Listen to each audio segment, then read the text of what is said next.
Well, today I'm going to hit you with some pork belly tacos.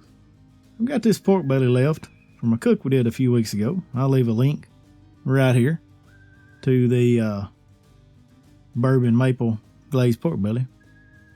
Really dang good. Need to give it a shot.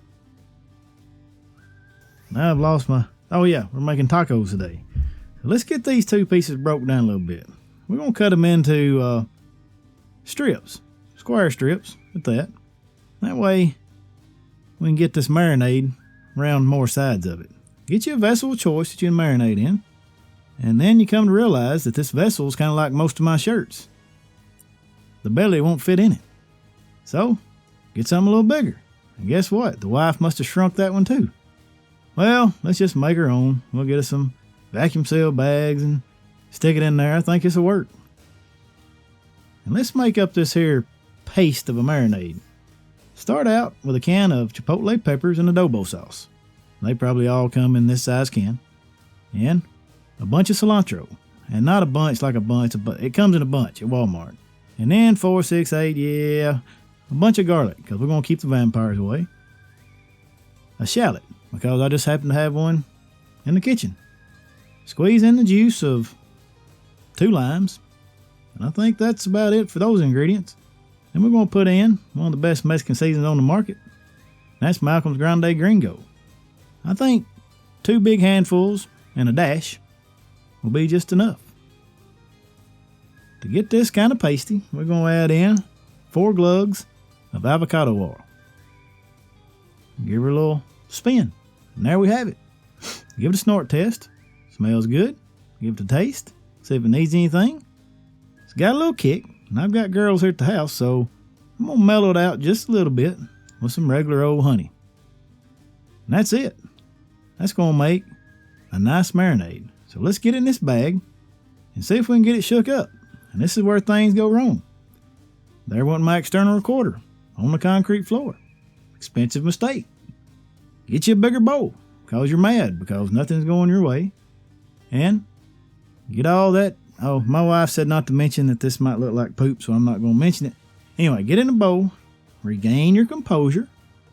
Mix it up a little bit. Think about how life can be mean to you at times. Get it covered up. Let out some aggression and stick in the fridge. Go overnight. I let mine go for about 24 hours. And here we are the next day. Things are better. Things are looking up. And this is what it looks like. Looks just like it did when I put it in the refrigerator. We're going to get it on a wire rack just to make it easier to get on and off the smoker. We're going to go fat side up. That way it will baste itself throughout the cook. There you have it. This is what it should look like. And, well, maybe today's not going to be better. Because there went some chipotle pepper in my crock hole. Man, okay, let's just get this on the grill. Alright, we're cooking on the Outlaw today. And we're going to be running, as usual, straight up at 300. I didn't mash record, so this is what it looks like on the grill. Just put it on there. That's it. 300 degrees. I'm going to come back in about an hour and look at it. Looking pretty good. So I'm just going to shut her down. And I'm going to come back, let's say in about 2.5 hours. 2.5 hours later, we're back inside. And this is what we got. Some dang good looking pork belly strips. So just show you it's done. It's nice and tender. You can pick it up. It won't fall apart. But it wants to. Well, that piece really wants to.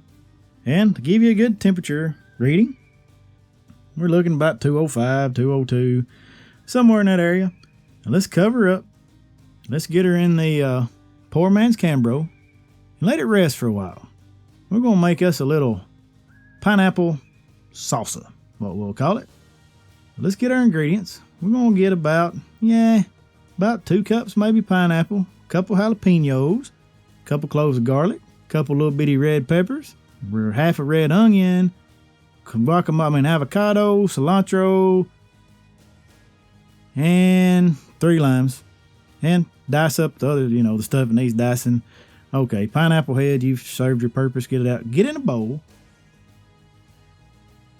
Get everything in there, squeeze your lime, and give her a quick stir to combine. Oh yeah, you can also add the zest of some of those limes give it a little bit more punch. Give her a mix. And I think it needs about 3 smidgens of salt. And there you have it. The vegetarian salad. I don't know what it'd be called. It's good though. I guess a vegetarian eat it. Anyway, let's get these pork bellies out and get it sliced up so we can make these tacos. Just slice them up into small cubes or small slices and come on, buddy. There. Okay. And that's what it looks like. Give her a taste. Let's make sure we don't need to add anything to it. And I think we're good. We've got a little heat. We've got that Mexican flavor. Yeah, we're good. So give her a rough chop. And while I was chopping, I'm thinking, I got a lot of pork belly. So let's just practice on a burn-in recipe and throw it back in this pan. Get a little bit more grande gringo. Maybe a little habanero honey. Pour it in on there. And some curry sriracha. Curry. Anyways, give her a mix. Let's put that back on the smoker while we build these tacos. Just to let that there sweetness and goodness build in. Alrighty. Get the manliest taco holder you can find. And some corn frisbees. Get them warmed up. Hit them with some of this Mexican melty cheese. And stack them. Because that's what they do in the streets. They have 2 of them. So now that we've got them stacked and pressed together, get them in our manly taco holder. Let's build these tacos. Pretty simple. You know, you always put your meat in your taco first. And from there, notice we still have some of this melty cheese left. So why not? Cheese is good. It's good on everything. Then back on the pineapple salsa. That's about it. Nope, that's not it. I forgot. We got to have more cheese. So we're going to go with this crumbly cheese. There you have it. I mean, that's a taco. How much easier could it be? So there's your reveal shot. I'm going to drop a few things and eat it. Now it's just time for the taste test. And here wait a second. I forgot about the burn-ins. Let me go get them. I'm going to bring them back. Well, nope, I'm not going to show them to you because this is not a pork belly burn-in video. But I will taste it in front of you. And let me tell you, I wish now I'd have chopped that meat up and put it on this taco because it was like gooder than the good it was a while ago. Anyway, we'll do a whole new video on burn-ins one day. All right, let's give it a taste. Ah, you got the richness of the pork belly. And then the freshness of the pineapple and pretty good taco. It's just evened out with flavors and, I forgot. I've got a giveaway I'm supposed to do. Here you go. This is what you're going to win back here. And the winner is Mr. Eric. Congratulations. Appreciate you. I appreciate all of you. And that's it. I'm through rambling on. I hope y'all enjoyed the video. Here you go. I'll get back on these burn-ins in a few weeks. I've got a little competition in Memphis here the next few weeks. So I might be a little busy. Anyway, appreciate y'all. I am out of here. Mojo gone.